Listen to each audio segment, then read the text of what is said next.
Today we are starting our new book called The Journey Home. It's an autobiography of an American Swami named Swami Radhanath Swami. It's about mystics, yogis, gurus, and an epic quest through spiritual India. It was sent by Dear Sky Guardian G. Thank you for that. I will put the cover on screen. Anyone's wondering what we're reading. I'm sure we won't get into the first chapter yet because I'd like to tell you about this book and read the prologue and some quotes about it. And then next time we'll really dive into it. There's some wonderful quotes on the back, but there's a whole section dedicated to quotes. I wonder if the quotes on the back are just a subset of the quotes inside, so I'll start with those. After I read you about the inside flap. Within this extraordinary memoir, Radhanath Swami weaves a colorful tapestry of adventure, mysticism, and love. Readers follow the former Richard Slavin from the suburbs of Chicago to the caves of the Himalayas as he transforms from young seeker to renowned spiritual guide. The Journey Home is an intimate account of the steps to self-awareness and also a penetrating glimpse into the heart of mystic traditions and the challenges that all souls must face on the road to inner harmony and a union with the divine. Through near-death encounters, apprenticeships with advanced yogis, and years of travel along the pilgrim's path, Radhanath Swami eventually reaches the inner sanctum of India's mystic culture and finds the love he has been seeking. It is a tale told with rare candor, immersing the reader in a journey that is at once engaging, humorous, and heartwarming. A little bit about the author. There's a little picture I can show you. That's what he looks like at the time of writing.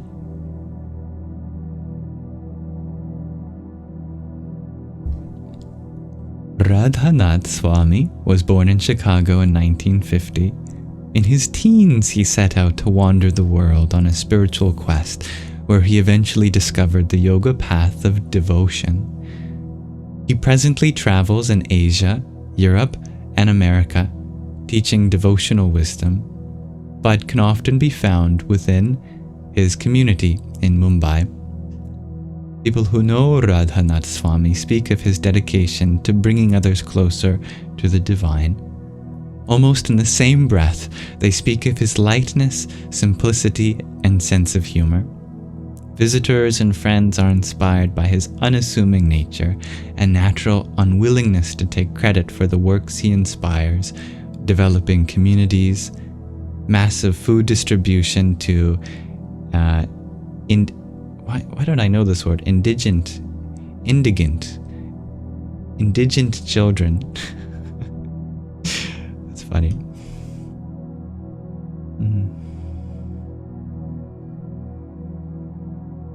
Missionary hospitals, eco-friendly farms, schools, ashrams, and emergency relief programs. Quote unquote, he seems to see life as a continuous blessing of God's grace. One admirer said, and yet he never loses his humanness. His accessibility leaves people feeling that with a little sincere effort, they too will find the path to inner peace and God realization. Indigent. There's Enchantress, indulgent. Thank you.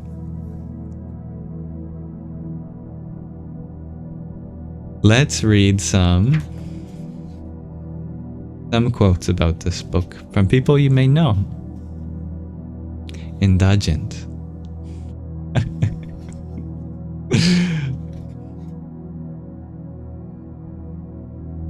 See if you recognize This person, here is an inspiring chapter of our story of spiritual pilgrimage to the East. It shows the inner journey of awakening in a fascinating and spellbinding way. Ram Dass, author of Be Here Now. Radhanath Swami is a towering spiritual figure of our time. He is a masterful teacher and a wise leader whose knowledge inspires me. From Dr. Cornel West, philosopher, academic, activist, author. The Journey Home is a rare and intimate view on the initiation and process of becoming a Swami through the fire of Bhakti Yoga and the extraordinary sacred landscape of India, an inspiring journey for all. From Shiva Raya, author of Yoga Wave. Radhanath Swami has conveyed the divine light through his writing in the gentle and seductive effortlessness that he does in person. Russell Brand, comedian, actor, author, activist. Radhanath's account inspires baby boomers to look a little deeper into how we found, lost, kept, gave away, and were given back the faith. How we managed to find the 1960s, a time of grace and wonder.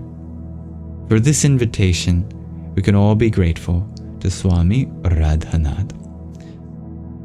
Francis X. Clooney, S.J., Professor of Comparative Theology at Harvard Divinity School.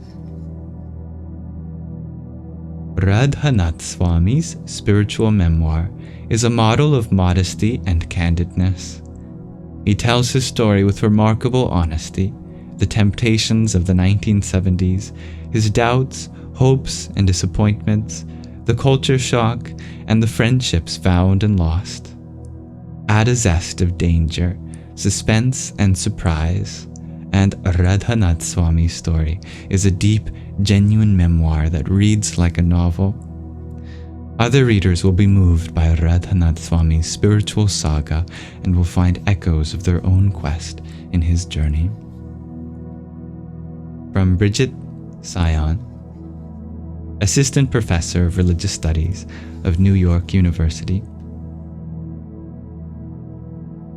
Books like The Journey Home provide us with a profound opportunity to enter into presence, to have satsang with spiritual seekers, saints, and holy beings through reading about their lives. This can cause a transformation of our whole being because we become like the company we keep. Darren Gannon, author of Jiva Mukti Yoga and Yoga and Vegetarianism. From Malibu to Mumbai, Radhanath's search for enlightenment is a quest that you will never forget. Norman Jewison, director and producer of Fiddler on the Roof, In the Heat of the Night, and The Hurricane.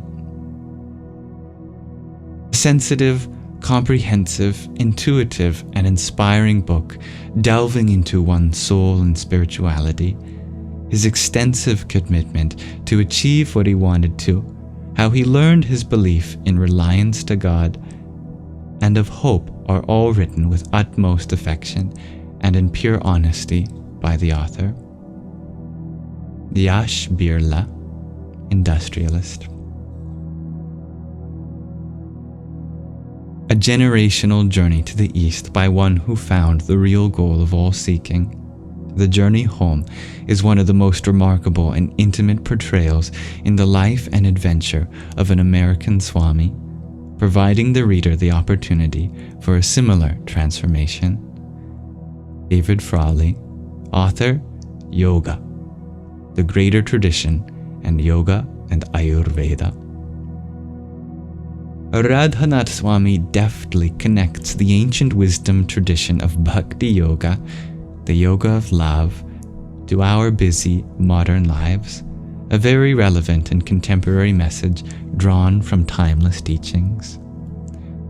From Gopi Kalayil, Chief Evangelist, Brand Marketing, Google, author, The Internet to the Internet, 5 Ways to Reset Your Connection and Live a Conscious Life. Radhanath Swami's stories are filled with warmth and wisdom, and he has a way of writing that feels like he's speaking directly and very personally to the reader. Jai Uttal, Grammy-nominated musician. It is a great joy to know that a saint like Radhanath Swami is now sharing his precious memories with the world through this long-awaited book. Having had the privilege to know him closely, I have no doubt that future generations will find these reminiscences fascinating and inspirational. Arvind N. Mafatlal, industrialist. What is remarkable about this book is its transparent honesty. One marvels at Radhanath Swami's fearless description of his failings and shortcomings, fears and anxieties as he went about from place to place looking for the ultimate purpose in life. In every chapter there is a glimpse of the great souls that have influenced his thinking. This book is a must-read for all spiritual seekers. N. Vaghul, Chairman of ICICI Bank. The Journey Home is a stunning story worth reading. Radhanath Swami's journey from the external to the internal world is awe-inspiring. His quest to reach the spiritual kingdom of India is an unbelievable episode.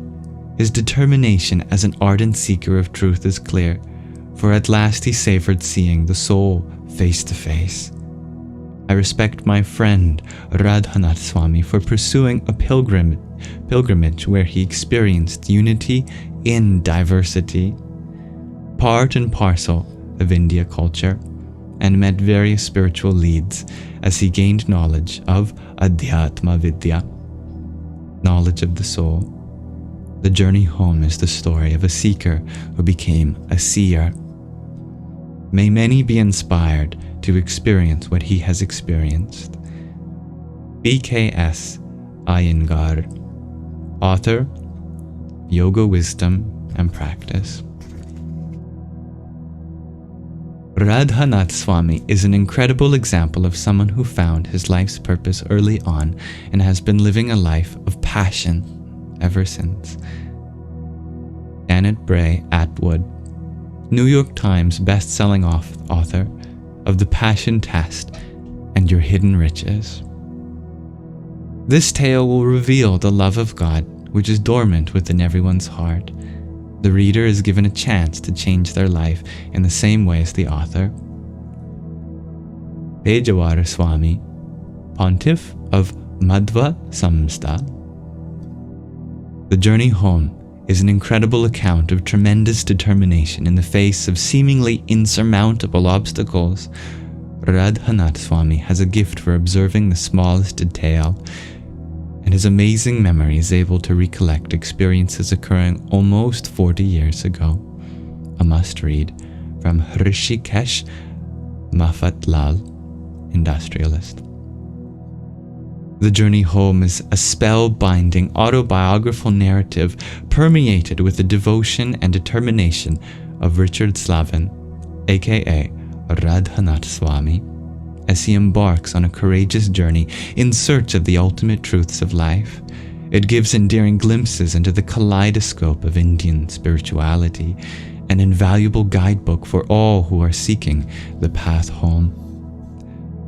From Padma Shri, Dr. Vijay Bhatkar, Indian scientist and developer of the Param supercomputer. This wonderful book shows how to purify, or how purity of the heart can overcome all obstacles on the spiritual path. It sings to us of holding on to our dream of real love until it becomes reality. Come take this journey with Radhanath Swami. Krishna Das, Kirtana singer.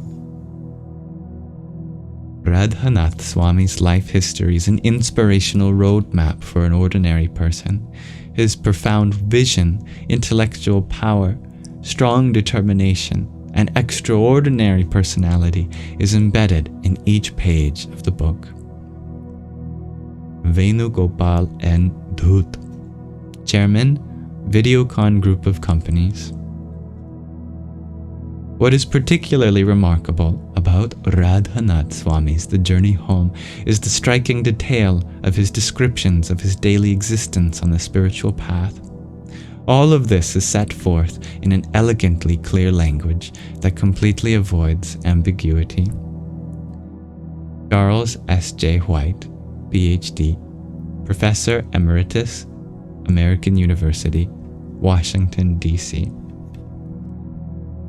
This book is a profound story of Radhanath Swami's journey from the material world of temptation, attachment, and several difficulties to the innermost innocent spiritual awakening. One should learn from Swamiji's life story about the depth of dedication, conviction, and total commitment to the inner search of truth. His whole life flows like a river from mountain to valley, from jungles to cities, till it merges into the ocean, where all running, flowing, comes to an end with the inner silence and bliss. This book is a powerful guide for all those who wish to have spiritual awakening and exploration of inner truth. Dr. Vasant Lad, author and founder of the Ayurvedic Institute, Albuquerque, New Mexico.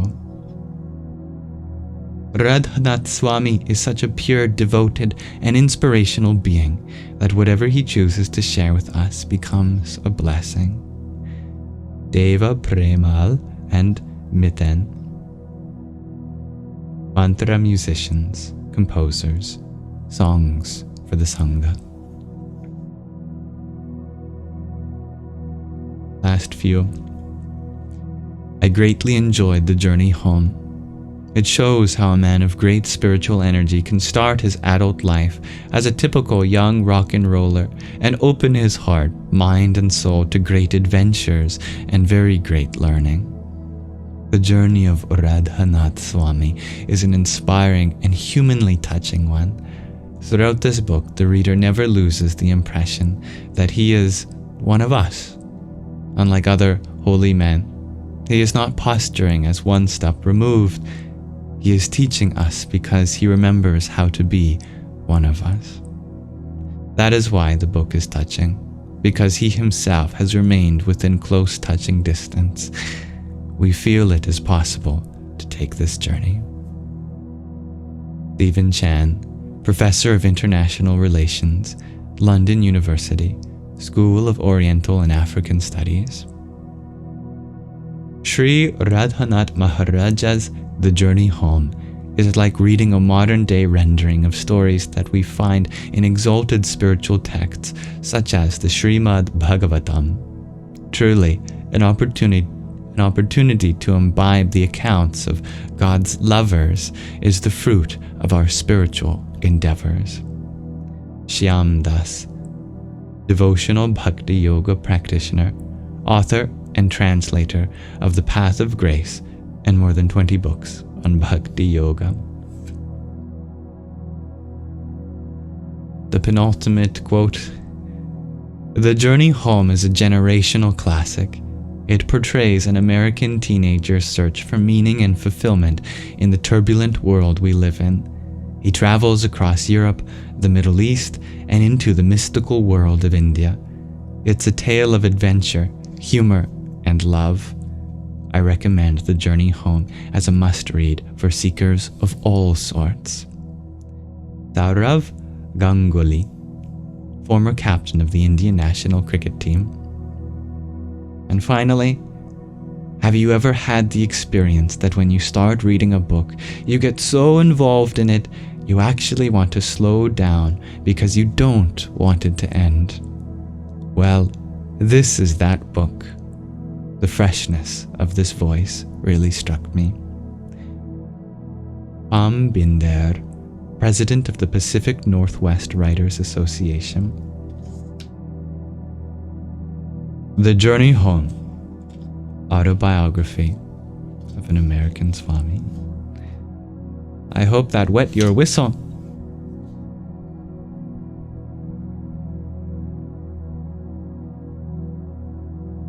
To all my guides of various faiths, who extended their compassion and wisdom as I stumbled along on my journey home, to my mother and father, who nourished me with selfless care and devotion, they never gave up on their wayward son. To my Guru, who transformed my life with his unconditional love, to the many sincere souls, my brothers and sisters, who also seek the forgotten treasure of the heart.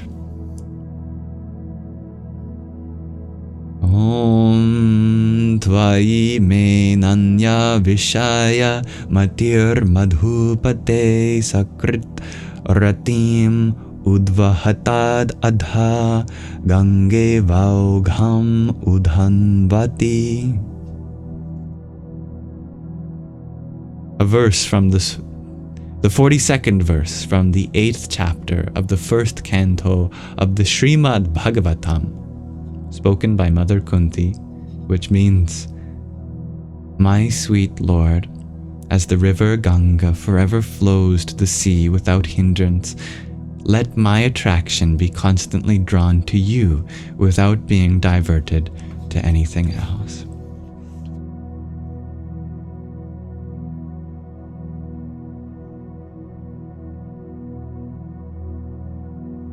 Prologue. As I crawled out from the icy Himalayan water of the Bagmati River, I gazed at two heaps of ashes, one from a cremation pit and the other from a sacrificial fire. I was dressed in only a loincloth, and a cold wind chilled me to the bone. An intense longing gripped me. What was I doing here, shivering, alone, nearly starving, and so far from home? Was all my searching to be in vain? I stared up at the stars that were shimmering through the branches of an ancient banyan tree. Birds of the night warbled a melancholy song. Sacred fires burned brightly along the riverbank, where holy men, their hair matted like ropes hanging down below their knees, threw offerings of pungent herbs into the flames. From the smoldering remains they scooped out handfuls of ashes and smeared them over their flesh. Completing the ritual, they marched toward the sacred shrine that I yearned to enter. It was the spring of 1971, in Pashupatinath, Nepal, where a flood of pilgrims had converged that night. Just out of my teens, I felt half a planet away from my home in suburban Chicago, and I ached for the solace of a holy place, a place where I might pray for direction. An hour earlier, I had approached an ancient temple, its towering gateway carved with mythical lions, serpents, gods, and goddesses.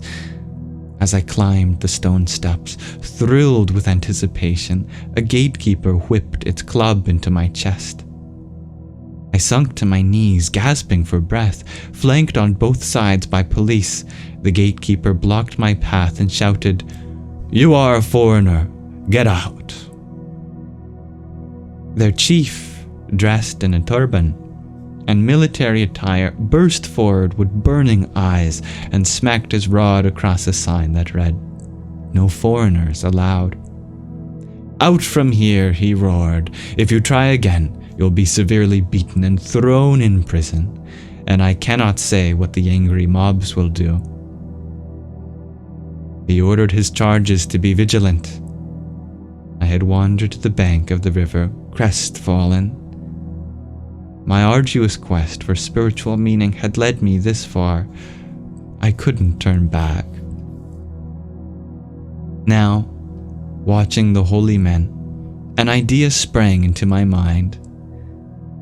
I kneeled down at one of the smoldering pits where a sacrificial fire had burned and sunk both my hands deep into the warm, powdery ashes, sifting out the lumps of glowing coals. Shuddering, I plastered the ashes across my skinny body, from my matted hair to my calloused bare feet. The musty powder burned into my nostrils, choking my throat and parching my mouth. I wrapped 2 river-stained cotton sheets over my upper and lower body for robes, and crept again toward the gate, my heart beating heavily in my chest. The same sentinels stood guard with clubs in hand, but they did not recognize me and let me pass. As I entered a vast open courtyard surrounding the ancient altar, I thought, if I'm caught here, I could be killed. Several thousand people gathered in an unruly line and were waiting to see the altar. Only one person was allowed at a time. Patiently, taking my place in the rear of the line, I inched forward. Suddenly, the same police chief who had stopped me earlier passed by. I gasped and turned my face away, my adrenaline surging. He stopped right in front of me, stared into my ash-covered face, then barked a question in the local Hindi language. I didn't understand a word. If I spoke a single word of English here, I knew I would be finished. Receiving no reply, he stared at me and launched into a barrage of questions, this time much louder. My mind reeled with thoughts of years wasted in a filthy Nepali prison, or worse. With a blank expression, I stood motionless, knowing he was trained to detect anything suspicious. Did he recognize me? I could only guess. Another idea rose in my mind. Placing one palm over my mouth, I waved my other hand side to side. Those who vow never to speak, Mauni Babas, often expressed their vow in this way. The chief gripped my arm and dragged me away. Where was he taking me? Was I under arrest? He yelled. Instantly, 2 police guards came running. Surrounded, I was yanked through the line of pilgrims until we reached the place of maximum congestion. Raising their clubs, my captors roared like thunder. Was this to be a public lashing? Would the mob tear me apart for defiling their sacred shrine? They shouted louder and louder as people scattered. I waited, terrified. The men dragged me through the bustling crowd until I found myself standing directly in front of the altar. A colorful pagoda with swirls of sandalwood incense pouring out. In front stood a massive stone bull. On the altar stood a stone figure of the deity Shiva, adorned with embroidered silks and glittering with gold and precious jewels. The chief lifted his stick and squeezed my arm. Would he pummel me right before the holy image? Surrounded by his lieutenants, rod raised above his head, he shouted orders at a priest who rushed back into the altar. I waited, trembling. From the inner sanctuary, the high priest appeared, dressed in robes of red silk.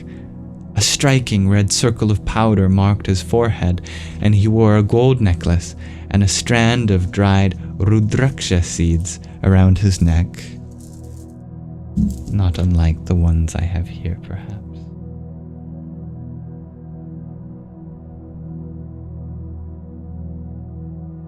In a deep, hypnotic tone, he recited the mantra. Om Namah Shivaya. My captor, his stout body sweating profusely despite the chilly wind, yelled something to the priest that I again could not understand. The high priest listened intently. He nodded his head, closed his eyes, and paused. Moments passed as the mass of pilgrims clamored impatiently.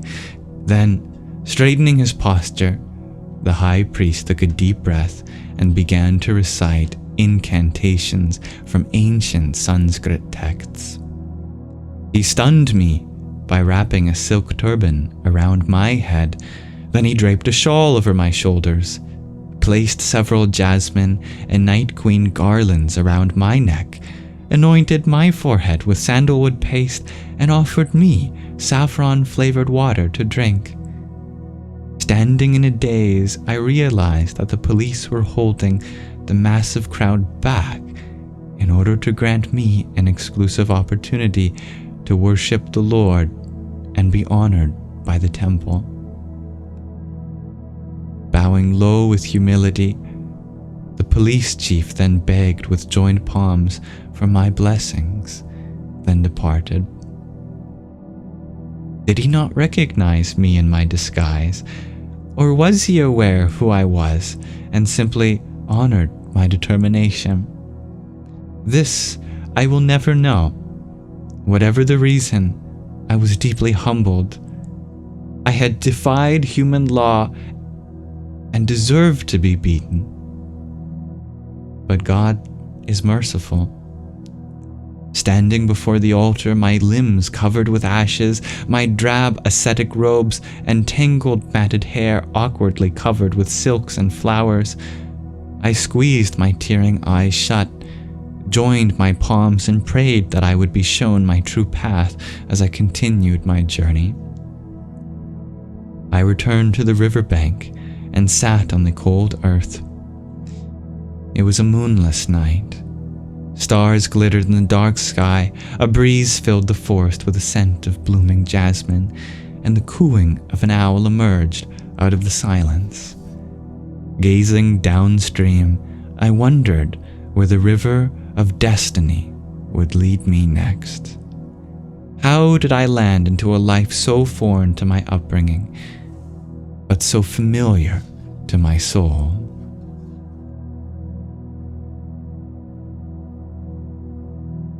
That is the end of the prologue, and where we'll pause our reading of The Journey Home. Thank you for listening with me. I look forward to seeing how Radhanath Swami's journey plays out as he takes us all home together. Next time we'll begin the first chapter, titled Journey to the East.